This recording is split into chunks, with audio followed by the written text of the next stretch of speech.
Okay, so for the first plant, we're going to install these variable. These are Mr. Landscaper brand. These are adjustable valves. They go from 1 to 10 gallons per minute. They already have a barb included, so you put the barb on the end of the vinyl tube, and then what we'll do is we will put the barb into the 1/2-inch line, attach it, and then we'll put this device into the actual into the pot itself.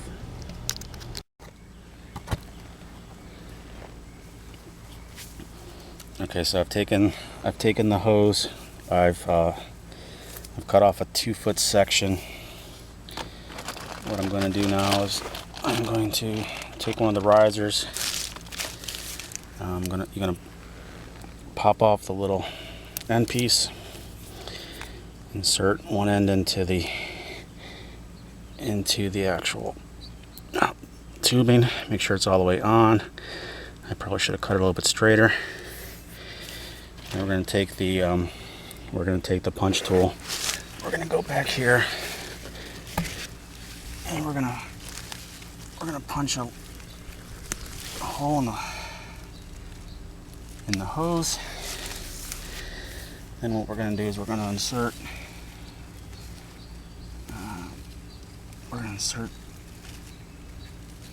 the coupling right into the hole itself. You got to make sure you line it up. It's got to go all the way in like that. And then what we do is we're going to take the actual mister itself. We're going to push it onto there. Nice. Okay, so there's a little dial on it. It shows you on top counterclockwise, adds more flow. We'll turn it up halfway in between. We'll feed this through the thing. I don't know if you can see that.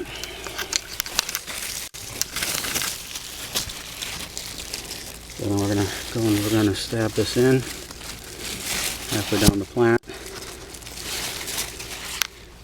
and we're in. We have our adjustable mister in our 10-gallon pot. For the sweet potatoes, are a little bit more squirrely, and I don't know if the actual mister will actually make a difference. So what we're going to do for the sweet potatoes is we have this 1/4-inch line, and every 1/2 inch there's a 1/2 gallon per hour emitter built into the actual drip line. This I actually had to pick up from DripWorks. Mr. Landscaper doesn't seem to sell this. If they do, they don't seem to carry it at Lowe's. So with this, what we're going to do is we're going to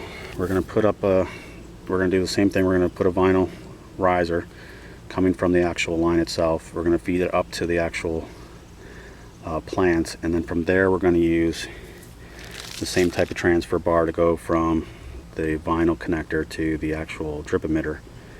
And then at the end of the actual hose, so that to terminate it, you have to use a goof plug. So at the end of the emitter, we'll put a goof plug, and that'll keep it from dripping out of the end of the line. You definitely want to do this before the plants get to this phase. I don't know if you can even see this on the video, but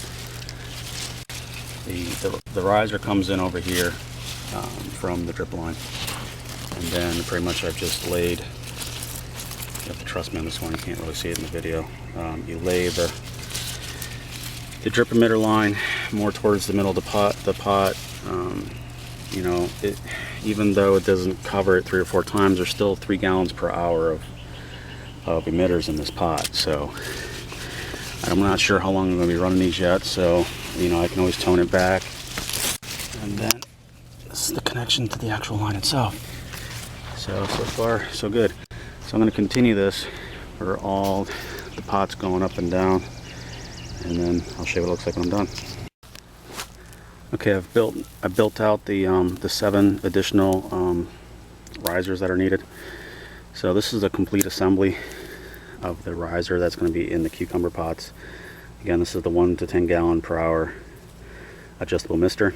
It's connected to 2.5 feet or so of tubing, and then you have a transfer barb, which is, it has the same connection on both sides, so you can connect the two together. You have to keep in mind, so this is for the sweet potatoes, so this is the 1/4 inch drip line, and since you want to not have the water drip until you get into the pot, you're going to actually need 2 transfer barbs and a goof plug for every single riser. If you're using pots, if you're using the ground, then you probably won't need the riser that I'm building. So you have a transfer plug that goes into the 2.5 feet of riser. Then you have another transfer here to go from the vinyl to the drip line, and then you have a goof plug at the end. Okay, so we have the drip lines all installed. This is the first one, and it looks like we have a gherkin here. So we need to make sure these taste okay. We'll pull that off, and that's pretty nice. It's supposed to be about 2.5 inches. So I think that's probably full size. Pretty tasty. What I forgot to mention is on the ones that are in the sweet potatoes, is I added this little riser. So I don't know if you can see this. There's a 1/4 inch riser. Let me show you one here. The 1/4 inch riser is designed to hold down the 1/4 inch line to keep it from moving. So I put this around the vinyl when it comes up and push it in the ground to keep it from moving. But I'm only using 1 per pot. So all the sweet potatoes have the 1/4 inch drip.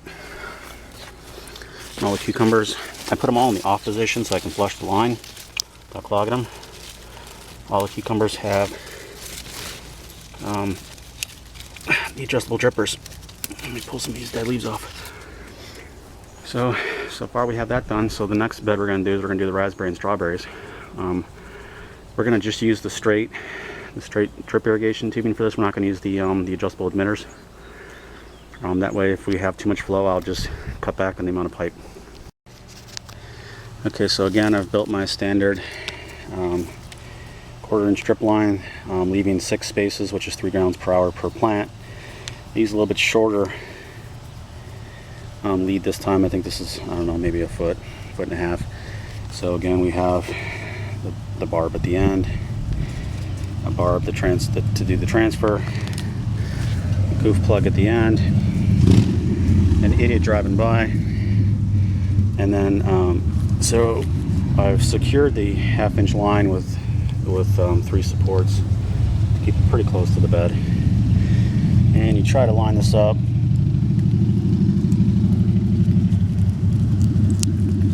You should. I find with this blue tool, you can almost kind of take your hand around it and poke it in. You don't usually have that kind of problem with the holes. And then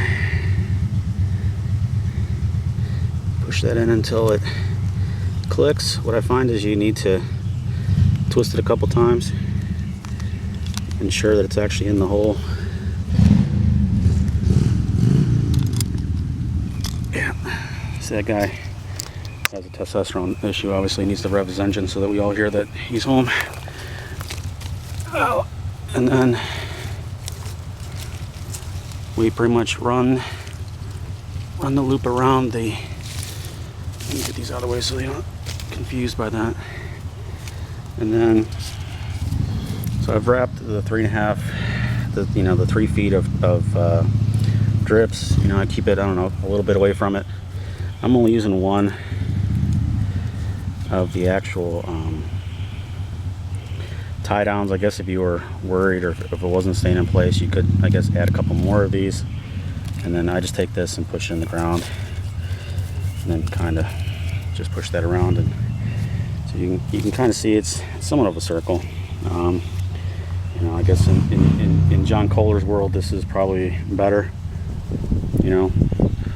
Good is probably watering it by hand with the sprinkler, I guess. So that's the raspberry or the blackberry bushes. So for the strawberry plants, I had a longer leader going here, and then there's the drip line that goes straight down the middle. So you know, every 6 inches there's a drip emitter. Now the problem is being that this is 12 feet long, it's technically 6 gallons per hour. So if it is actually too much water, what I'll either do is I'll either replace it with inline emitters or move it more towards the middle of the bed so that it can help water the raspberries. For the 2 watermelon beds, since there's just so much going on in these 4x4 beds, as you can tell, it's a little I'm trying not to thin this stuff out. There's two or 4 Jerusalem artichokes in each one. There's at least 6 watermelons, and if it actually came up, yep, there is. There's also some cantaloupes growing in here. I think it's called Hale's Best. It's like only one came up. So what I did to be able to handle the support of the amount of water it may use, I decided to put 2 of the up to 10 gallon per hour emitters in this, and what I'm doing is I'm letting everything grow to the front so I can come back here and maintain it from the back, so that way if I have to add more or adjust it, I can come in through the back and not have to disturb the watermelons, because we're already starting to get baby watermelons. So here's a black diamond. Here is, I'm not really sure what, because there should only be black. There should be black and red bellied black diamonds. So maybe the red ones are dark green and the light ones are light green. I've never grown these before, so I'm not really sure. It's starting to rain, so I'm going to have to cut this short. Here's a perfect example why I guess following instructions and reading is probably pretty valuable. This is the $5 punch tool that comes that Mr. Landscaper sells. And what's interesting about this is there's a ridge in here, and you think, well, what's that ridge for? That ridge is designed to fit the plugs. So you would put the plug on top instead of trying to push it with your finger. And let's see if I can line this up. And so you would take the mister, and then you would take the hose, and you would push it in like this instead of busting up your fingers. And look at that. It's all in. And then to do the other side, you fit it in like this with the hose in it. It's designed to hold the hose, and then you can do the other part. Okay, so the drip line for the cucumbers and zucchini run through the back, and they're zip tied to the trellis. So what I did here is every single pot has one of the adjustable 1 to 10 gallon per hour emitters, and they're all attached with about a 2-foot line. And what I did for the zucchini, because what I've heard is these things can get to 4 or 5 feet. So instead of having those against the fence, what I've done is I created a really long connector for it so I can actually pull the pot out if needed, because the plant's gotten too large. I don't know how long it takes them to get that large, but so same here. You know, everything's looking pretty good. I'm not sure why this one is yellow. I think it's supposed to be the same variety, but it's got a little yellow tinge to it. And this one's struggling. It's got some interesting, like, dimples or something. That might have been from when I was we were having some water issues, or won't be able to keep up with the water. So that's so far, and then we have probably 50 feet of mainline tubing left, and I'll end up using that for the pots that are through the rest of the. In order to make the hookup to your hose, you'll need 3 pieces. You'll need the inline hose filter. This thing is about $12, and the entire canister here is the filter itself. This thing unscrews, allowing you to get to the actual filter and pull it out. I haven't read the directions, but I'm assuming the pressure regulator to take it down to 25 psi goes after the filter, and then to go from the hose connection to the 1/2-inch PEX line, you'll need one of these adapters, and they call it a polyfaucet fitting.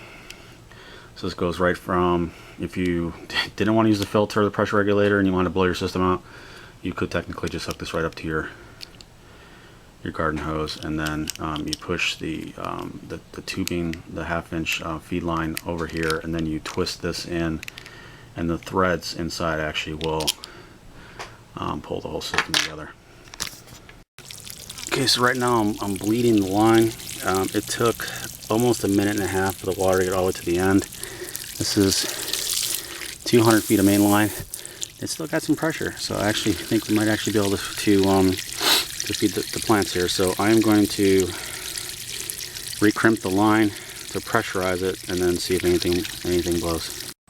Okay, the line is recrimped, and I don't hear anything leaking yet. So let's try the farthest connection and turn on one of these variable faucets and see what 1 gallon per. Oh, look at that. Now I unfortunately don't know what the setting is here, but these are pretty adjustable from a drip all the way up to guns a-blazing. I guess if you wanted it more, you would turn it out more. Let's turn it off real quick. Let's walk over and check out the drip lines that are in the sweet potatoes. Alright, so the sweet potatoes have the inline, every 6 inches is a 1/2 gallon per hour dripper, and I don't know if you can see this, but they're filling up the water. So I'm going to manually walk through the rest of the system looking for leaks, and start opening up valves and see what happens. Oh, let's check the raspberries. Okay, so as you can see here, we're getting some water coming out here too. So this is the longest line of the drip emitters. It's 12 feet. I don't know if you can see that, but it looks like the blackberries are dripping nice. So far so good. So I'm going to go check the rest of the system and open up some valves and see if there's enough water. Okay, I originally had really good flow at the end here. Now that I had everything open, the furthest point has almost no water. I don't know if that's this one's barely flowing. But these were flowing pretty good until I turned them all on. So I don't know if it's the pressure regulator. I'm afraid to take the pressure regulator off, but I think I'm going to, and then see what happens. Because if you go down here,